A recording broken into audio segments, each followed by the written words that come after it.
네, 제가 예배를 인도하면 제일 좋아하는 인사가 있어요. 우리 옆에 있는 다시 한번 보시면서 참 동안이십니다. 네, 그 나이로 안 보입니다. 이렇게 한번 더 네, 인사하시겠습니다. 네, 굉장히 어색해 하시는 분들이 많은데 네, 칭찬이 넘치는 교회가 되기를 축복합니다. 많은 분들이 아시는 이야기일 수도 있는데요. 제가 성경 묵상에 관련돼서 가끔 생각나는 이야기 한 토막이 있습니다. 어떤 한 젊은 청년이 실연을 당했다고 합니다. 너무나 마음이 힘들어서 더 이상 살고 싶지 않아서 이제 죽기로 그렇게 결심을 했다고 하죠. 그런데 예수 믿는 청년으로서 내가 마지막으로 성경은 한 구절 보고 죽자라고 하면서 성경을 아무데나 펼쳤다라는 겁니다. 그런데 하필이면 어떤 말씀이 크게 보였습니까? 마태복음 27장 5절이죠. 유다가 나가서 목매어 죽으니라. 이 말씀이 크게 들어왔다는 거예요. 이 말씀을 이렇게 보는데 너무나 실망이 되었죠. 그래서 한 번이면 좀 아쉬우니까 한 번만 더 펼쳐보자 하고 또 펼쳤는데 누가복음 10장 37절이 이번에는 크게 들어왔어요. 가서 너도 이와 같이 행하라. 이런 말씀이었어요. 청년은 너무 화가 난 거죠. 그래도 오기가 생겨서 한국 사람은 3, 4번이니까 한 번만 더 성경을 펼쳐보자 라고 했더니 요한복음 13장 37절 말씀이 크게 들어왔어요. 내가 하는 일을 속히 하라. 이런 말씀이 들어왔다는 거죠.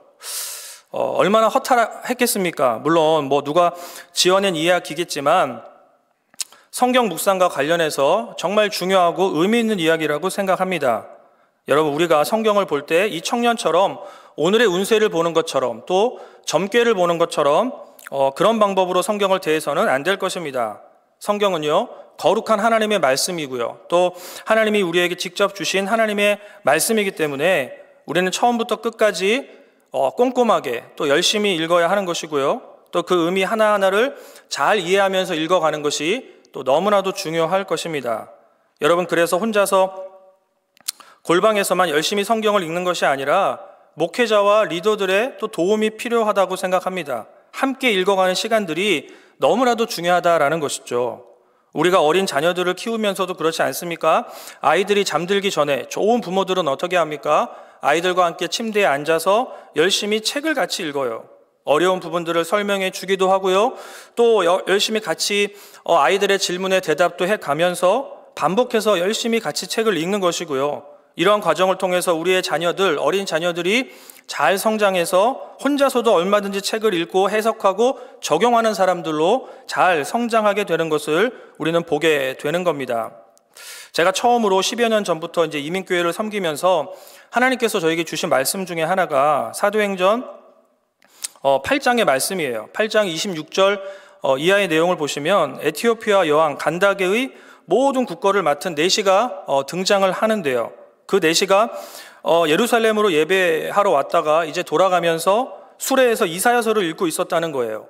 그런데 그 말씀을 너무나도 어려워하는 겁니다. 그 특별히 이사야서에 등장하는 그 어린 양의 존재가 누구인지, 이 어린 양이 누구를 나타내는지를 도저히 이해할 수가 없다라는 것이죠. 그래서 하나님께서 사도 빌립을 친히 그에게 보내주신 것이고 그 이사야의 말씀을 한 절 한 절 하나하나 해석해 주었다는 거예요. 이런 해석의 과정을 잘 통과하고 나서 내시는 그 말씀이 드디어 깨달아지기 시작하면서 성령의 능력을 경험하고 거듭남을 체험했다라는 것입니다. 여러분, 이처럼 성경을 배우고요, 함께 공부하는 모든 과정은 너무나 중요합니다. 저와 같은 목회자가 여러 가지 다양한 일을 열심히 해야겠지만 저는 그 중에서 가장 중요한 것이 이렇게 성경을 가르치고 성경을 중심으로 설교하는 일이 너무나도 중요한 일이라고 생각합니다. 모든 성도들은요, 목회자를 통해서 성경을 바르게 묵상할 수 있고 또 깊은 깨달음으로 나가게 된다라는 겁니다. 오늘 우리 보나님교회는 계속해서 공동체 성경 읽기를 또 함께 하고 있는데요. 또 많은 분들이 참여하고 계십니다. 아마 오늘도 읽고 오신 분도 있을 거라고 생각하는데 오늘 공동체 성경 읽기 본문 세 구절이 어디죠? 세 개의 책이 바로 어디죠? 레위기, 누가복음과 그 마지막 시편의 말씀을 우리가 계속해서 읽어오고 있습니다. 안 읽으시는 것처럼 되게 낯설어 하시는데 네, 읽고 계시죠? 네, 저는 오늘 본문 중에 특별히 누가복음 13장, 오늘 읽어야 될 우리가 13장 그 말씀의 내용을 중심으로 말씀을 나누면서 또 여러분들의 묵상에 도움이 되는 시간이 되기를 또 소망합니다. 특별히 오늘 본문의 내용이 긴데요. 또 이 본문을 우리가 같이 읽어가면서 저는 연결된 이야기, 하나의 큰 스토리로 묵상하고 설교하려고 합니다. 오늘 본문은 세 가지 이야기로 구성이 되어 있습니다. 진정한 회심, 또 풍성한 열매, 그리고 한 영혼이라고 하는 각각의 주제인데요. 이 주제가 하나의 큰 스토리로 저는 연결되어 있다라고 생각합니다. 연결된 이야기로 우리가 이 본문을 묵상하고 또 설교의 은혜를 함께 나누도록 하겠습니다. 오늘 본문 1절의 내용인데요. 여러분 성경이 있으시면 성경을 덮어놓고 믿지 마시고 펼쳐놓고 믿으시면 좋겠습니다. 자, 성경을 같이 보시면서 본문 1절에 보시면 두어 사람이 와서 예수님에게 어떠한 소식을 전하고 있습니다. 어떤 소식이죠? 빌라도가 갈릴리 사람들을 죽였다는 것이고요. 그 피가 성전에 드릴 희생제물의 피와 뒤범벅이 되어서 이렇게 드려지고 있다라고 하는 다소 끔찍하고 비참한 소식을 전하고 있습니다. 어떤 사건이 일어났는지 정확하게 알 수는 없겠지만 성전의 제물의 피와 섞였다라고 하는 이 단서를 봤을 때 어쩌면 성전에서 예배를 드리거나 아니면 예배를 드리기 위해 성전으로 올라가다가 많은 사람들이 봉변을 당한 것이 아닐까 이렇게 추측해 보게 되는 겁니다. 한 가지 확실한 것은 무엇일까요? 바로 빌라도가 필요 이상의 그 폭력을 사용하면서 무고한 사람을 죽였다라는 거죠. 여러분, 그런데 중요한 포인트는 어디에 있습니까? 사람이 죽었다라는 이 소식에 지금 초점을 맞추는 것이 아니죠. 성경과 예수님은 어디에 초점을 맞춥니까? 소식을 전하러 온 바로 이 두어 사람, 이 사람들이 어떠한 의도로 이 소식을 전하고 있는지 그들의 마음의 태도와 동기에 초점을 맞추고 있다라는 겁니다. 여러분, 예수님이 누구십니까? 예수님은 바로 창조주 하나님이신 줄로 믿습니다. 여러분, 그래서 사람들의 마음을 꿰뚫어 보시기 때문에 지금 이 질문의 형식, 지금 어떤 소식을 전하는가, 여기에 이 의도를 중요하게 그 내용을 보시는 것이 아니라 이 소식을 전하고 있는 사람들의 마음의 태도, 마음의 중심을 보고 계시다라는 거예요. 여러분, 그렇다면 예수님이 꿰뚫어 보고 계시는 이 소식을 전하고 있는 이 사람들의 의도가 무엇입니까? 본문 2절에 예수님의 답을 보시면 그 의도를 알 수 있다고 생각하는데요. 자, PPT를 열어주시고요. 쉬운 성경의 버전으로 한번 읽어보겠습니다. 함께 읽어볼까요? 시작. 그래서 예수님은 그런 변을 당했다고 해서 다른 모든 갈릴리 사람들보다 죄가 더 많다고 생각하느냐라는 거예요. 그러니까 이 2절의 말씀 속에 이 예수님이 파악하신 이 소식을 전하는 사람들의 태도와 중심이 여기에 녹아 있다라는 것이죠. 여러분, 두어 사람은 단지 갈릴리에서 사람들이 죽었습니다라고 하는 소식만을 전했을 뿐인데 예수님은 질문한 그들의 마음을 아시면서 그들의 의도를 아시면서 핵심을 찌르고 있는 거예요. 여러분, 이 두어 사람이 이렇게 질문한 의도가 무엇입니까? 바로 그러한 비참한 죽음을 당한 사람들을 보면서 자신들보다 그 사람들은 죄가 많고 악하고 부족해서 하나님한테 벌을 받아서 그렇게 죽은 것이 아니었겠는가라고 하는 그런 의도와 그런 중심의 태도를 가지고 예수님에게 나와 있다라는 거예요. 여러분, 얼마나 이것이 유치하고 악한 마음을 가지고 지금 예수님에게 나와 있는 것입니까? 여러분, 그래서 3절에 보세요. 3절을 한 번 더 보겠습니다. 쉬운 성경 버전으로 읽어봅니다. 시작. 아니다. 내가 너희도 회개하지 않으면 다 그와 같이 망한다는 거예요. 무슨 얘기입니까? 회개하지 않으면이란 전제가 달려 있고요. 그와 같이 망한다, 똑같이 망한다라고 하는 아주 무시무시한 말씀을 지금 우리에게 하고 계시다라는 거예요. 무슨 얘기입니까? 모든 사람들은 동일한 원칙과 기준 앞에 살아가고 있는 것이고요. 누구든지 회개하지 않고 마음의 악함을 지우지 못하면 결국 똑같이 다 망한다라는 사실을 우리에게 말씀하고 있는 거예요. 여러분, 이 메시지가 얼마나 중요했던지 한 번이 아닙니다. 그 이후에 4절과 5절에서는 어떤 사건이에요? 실로암 망대가 무너져서 죽은 18명의 사람들을 언급하시면서 결국 똑같은 메시지죠. 회개하지 않으면 너희도 결국 다 죽는다, 이렇게 말씀하고 있습니다. 여러분, 3절과 5절의 내용을 잘 보세요. 3절과 5절의 내용 잘 보시면 토시 하나 안 틀리고 똑같은 말씀이 그대로 반복되어지고 있는 거죠. 무슨 메시지겠어요? 이 3절과 5절의 내용이 정말 중요하고 우리에게 하시고자 하는 핵심적인 메시지라는 사실을 우리에게 보여주고 있는 겁니다. 여러분, 결론이 무엇이겠어요? 결국 회개하지 못하면 결국 똑같이 영원히 망한다, 영원히 죽는다라는 사실을 우리에게 말씀하고 있는 거 아니겠습니까? 여러분, 신앙이 무엇입니까? 여러분, 예수님을 믿고 구원받았다라고 하는 이 놀라운 사건이 무엇을 의미합니까? 바로 예수님을 통해서 회개할 수 있는 문이 활짝 열렸다라는 사실을 우리에게 보여주고 있는 거 아니겠습니까? 물론 내가 회개를 했기 때문에, 회개라고 하는 그 조건을 내가 만족했기 때문에 구원받은 것은 아니지만, 내가 천국 백성이고요, 내 안에 천국 복음이 역사하고 예수 그리스도의 생명이 충만하면요, 우리는 회개를 통해서 하나님의 은혜를 누리게 되는 줄로 믿습니다. 여러분, 회개가 무엇입니까? 회개는요, 바로 나를 바라보는 진지한 마음의 태도라는 거예요. 나의 모든 삶과 태도를 깊이 바라보면서 예수님의 도우심을 구하며 기도하는 모든 순간이 회개라는 거예요.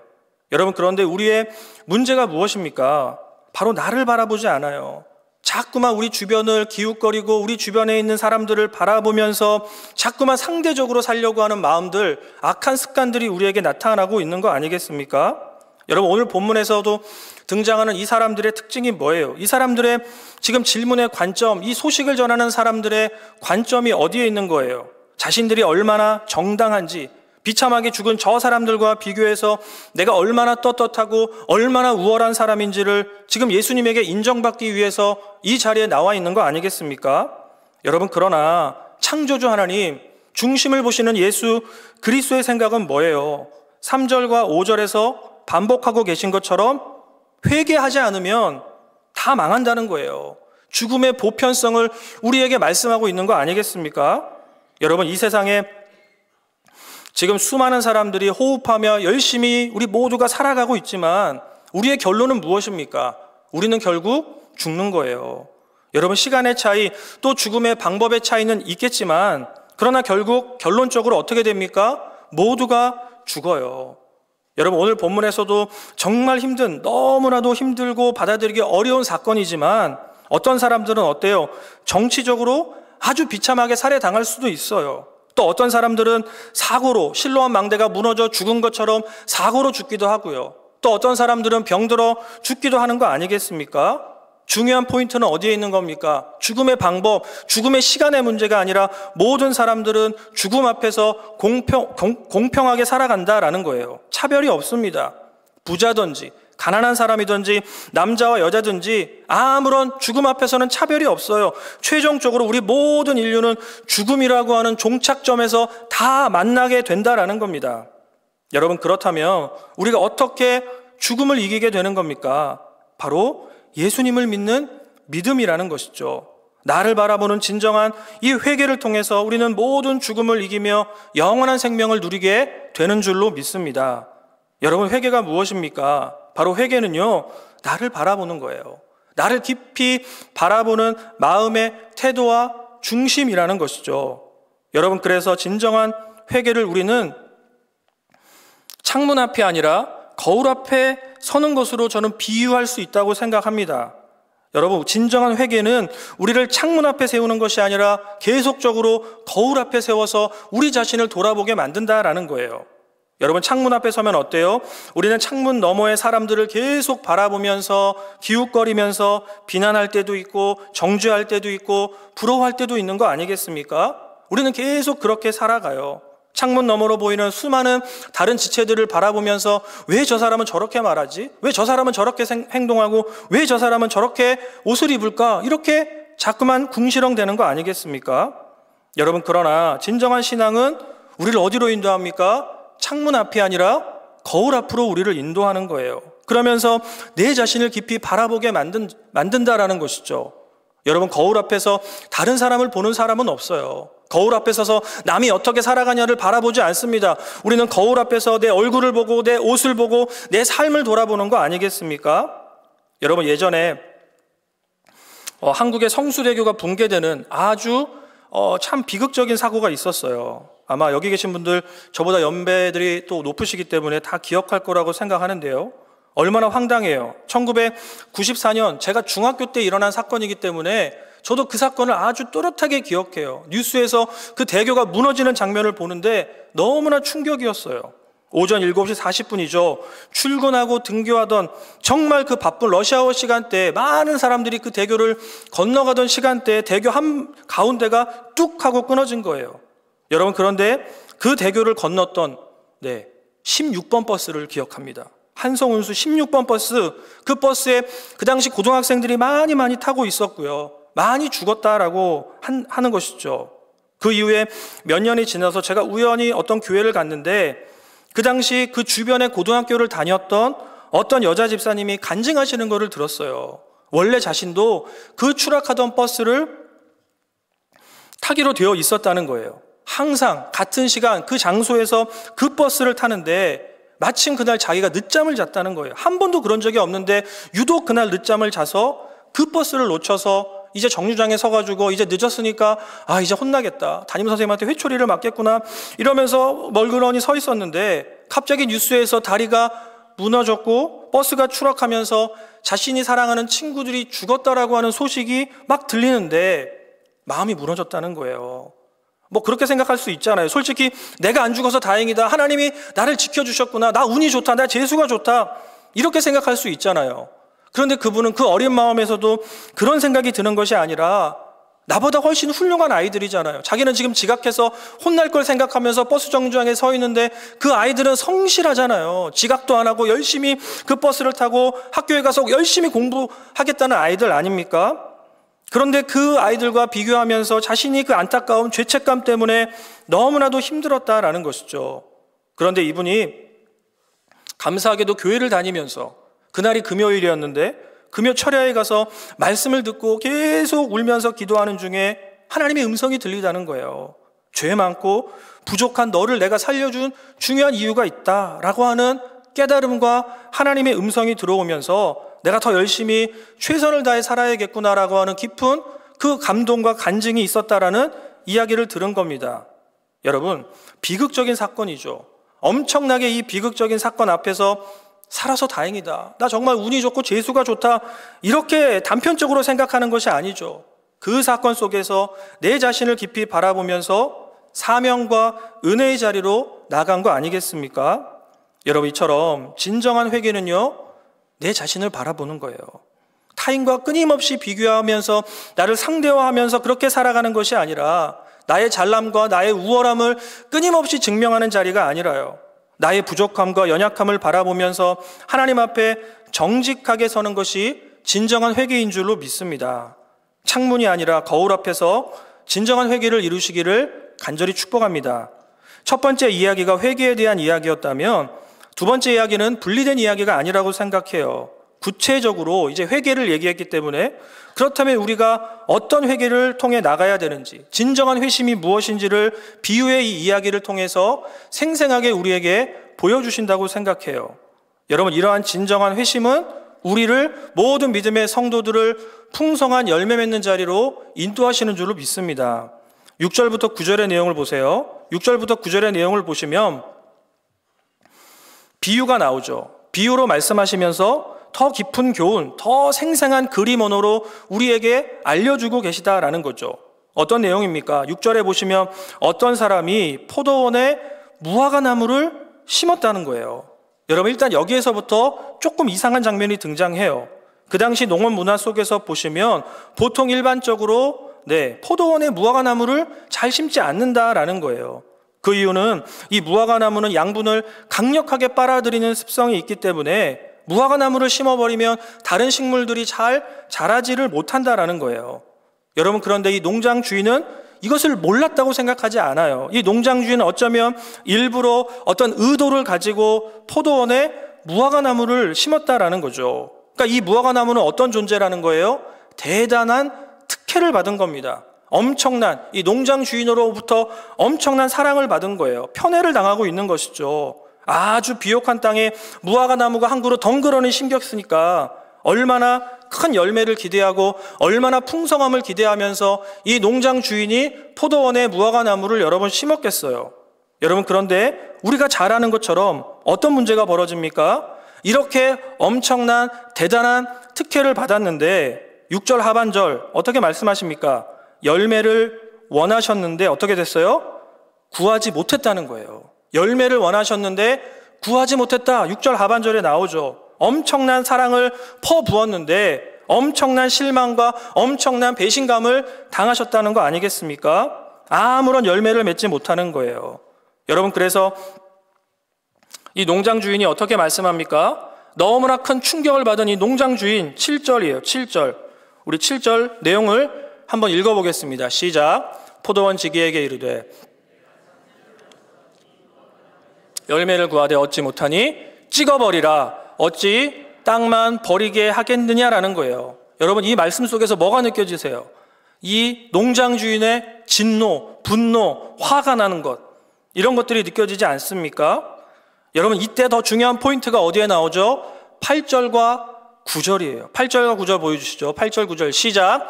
대답하여 이르되 주인이여 금년에도 그냥 그대로 두소서. 내가 두릅하고 거름을 줄이니 이후에 만일 열매가 열면 좋거니와 그렇지 않으면 찍어버리소서 하였다 하시니라 라고 말씀해요. 무슨 얘기입니까?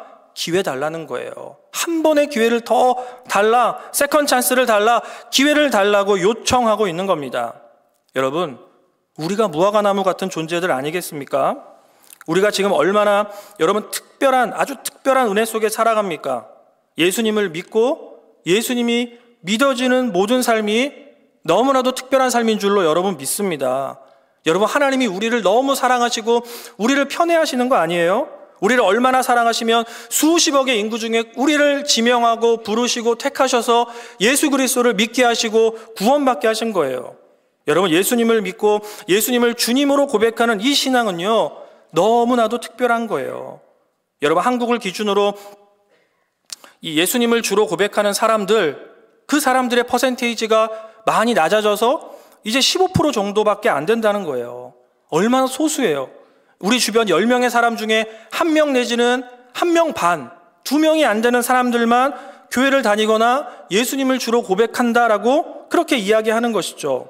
더 충격적인 건 무엇입니까? 어떤 통계를 보니까 10대 청소년들, 한국에서 열심히 살아가는 청소년들 중에 예수님을 믿는다고 고백하는 아이들이 5% 미만이래요. 어떤 통계를 보니까 3.8%의 청소년들만 예수님을 주님으로 고백한다라고 하는 통계를 본 적도 있어요. 그래서 10명 중에, 청소년 10명 중에 0.5명도 안 되는 아이들이 예수님을 믿는다고 고백하는 것이죠. 여러분, 예수님을 믿는 사람들이 적다는, 저는 이 비극적인 얘기를 하는 게 아니라고 생각해요. 무슨 얘기입니까? 예수님을 믿는다는 것이요, 이렇게 힘들고 어렵고요, 저는 특별한 은혜라고 생각해요. 이건 놀라운 은혜입니다. 여러분, 우리가 믿고 싶어서 믿은 게 아니에요. 하나님이 특별한 은혜를 주셔서 우리가 지금 예수님을 믿고 이 아침에 나와서 예배하며 찬양하며 말씀을 듣고 있는 거 아니겠습니까? 여러분, 저도 제 동생이 아직 예수님을 믿지 않아요. 한 어머니 밑에서, 한 배에서 형제가 태어났는데 동생은 불신앙자예요. 철저한 불신앙으로 살아가요. 오히려 저를 핍박합니다. 저를 향해서 그래요. 형은 얼마나 의지가 약하고 노력이 부족하면 종교를 의지하냐는 거예요. 강하게 마음을 먹고 열심히 살아보라고. 안 될 게 뭐가 있냐고. 내 자신을 믿으라고. 무슨 신이 필요하고 무슨 하나님 같은 게 뭐가 필요하냐고. 이렇게 핍박해요. 그래서 제가 이민 온 것도 있는데, 아무튼 저는 예수님이 이렇게 잘 믿으시고요, 예수님이 너무나 잘 믿어져서 여러분에게 복음을 전하고 설교하고 찬양을 인도하는데 제 동생은 예수님이 믿어지지 않는다는 거예요. 한 어머니 밑에서, 한 가정에서 형제가 살아가고 있는데 동생은 믿지 못하고 형은 믿는 거예요. 무슨 얘기입니까? 이처럼 예수님이 믿어진다는 것은요, 대단한 은혜예요. 엄청난 특권입니다. 우리 옆에 있는 분들 보시면서 이렇게 인사하실까요? 참 대단하십니다. 한번 인사하시죠. 하나님이 당신을 특별히 사랑하십니다. 인사하실까요? 하나님이 당신을 특별히 사랑하시는 거예요. 이게 하나님의 은혜가 아니고서는요, 이건 말이 안 되는 일이라는 것이죠. 어떻게 2000년 전에 죽은 그 청년을 향해서 주님이라고, 그리스도라고 우리가 고백할 수 있겠어요? 하나님이 우리 마음속에 믿음의 놀라운 은혜를 부어주지 않으시면 이건 불가능한 일이라는 것이죠. 여러분, 이렇게 예수님이 믿어지는 사람들이 어떻게 해야 합니까? 진정한 회심을 통해서 열매 맺는 삶을 살아가야 할 줄로 믿습니다. 여러분, 하나님이 원하시는 것은 열매예요. 마태복음 3장 8절에 이렇게 말씀해요. 회개에 합당한 열매를 맺어라, 이렇게 말씀하죠. 마태복음 7장 20절 이러므로 그들의 열매로 그들을 알 것이다 라고 말씀해요.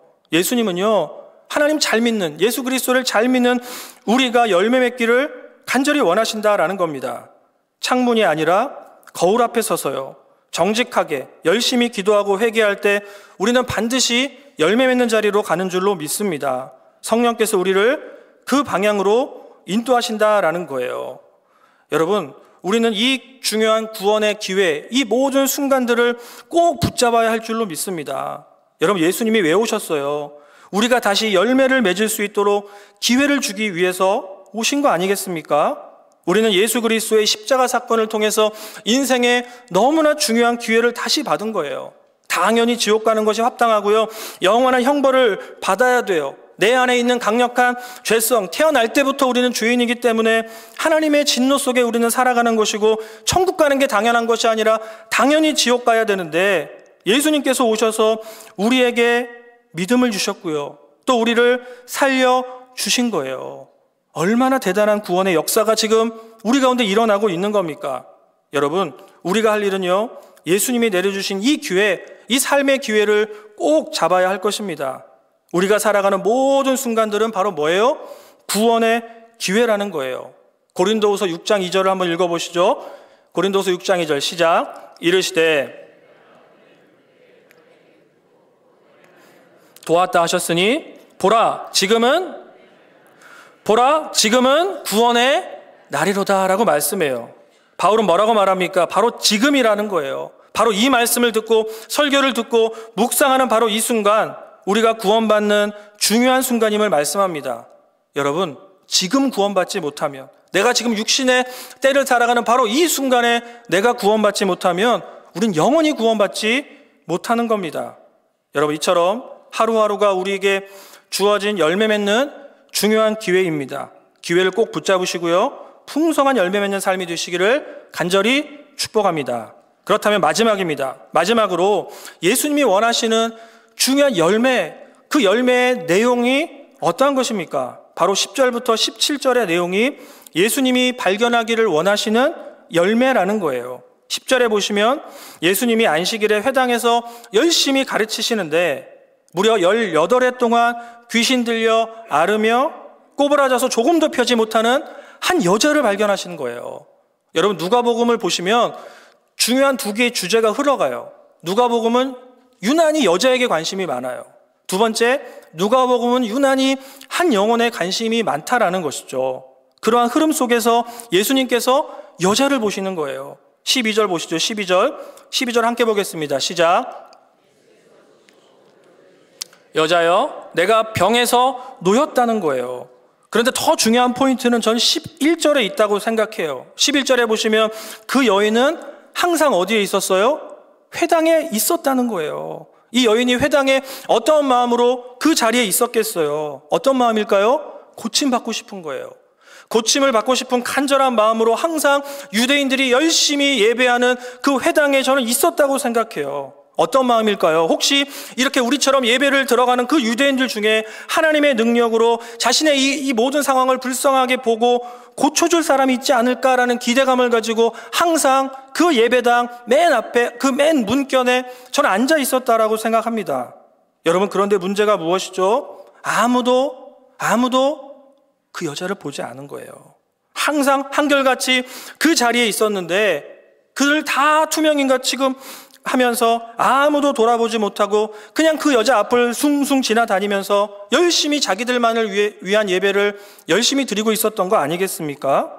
여러분, 그런데 예수님께서 드디어 그녀를 보신 거예요. 관심을 가지셨고 고쳐주셨어요.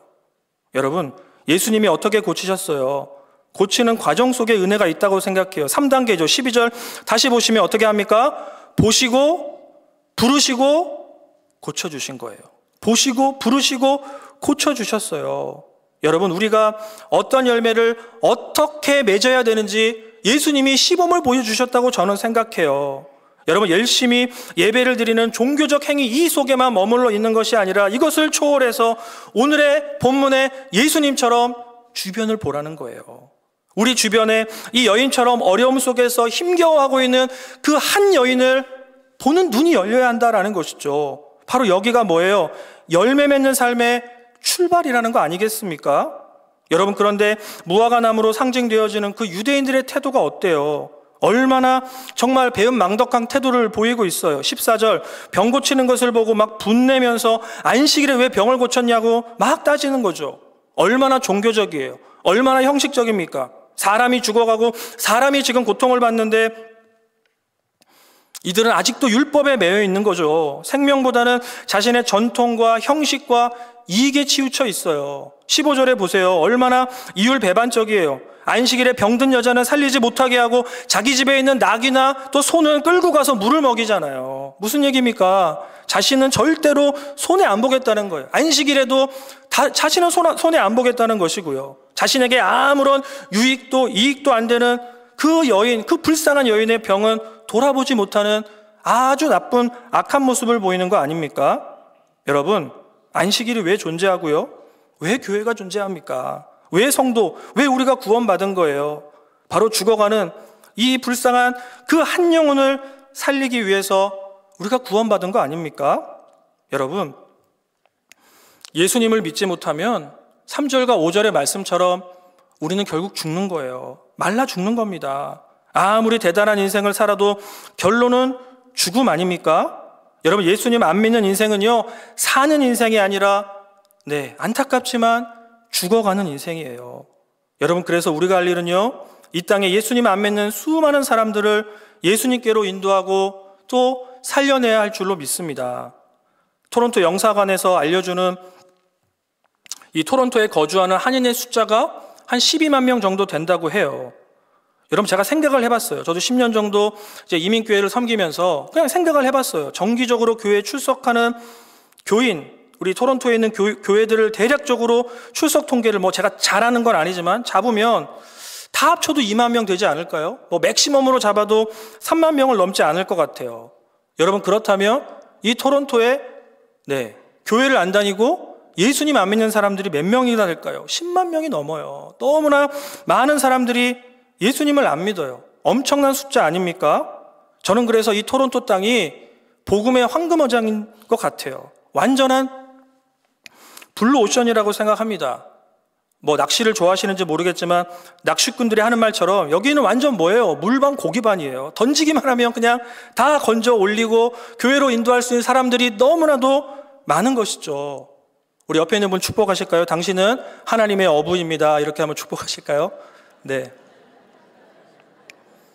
우리가 할 일은 무엇입니까? 단순해요. 예수님이 보여주셨어요. 우리가 할 일은 뭐예요?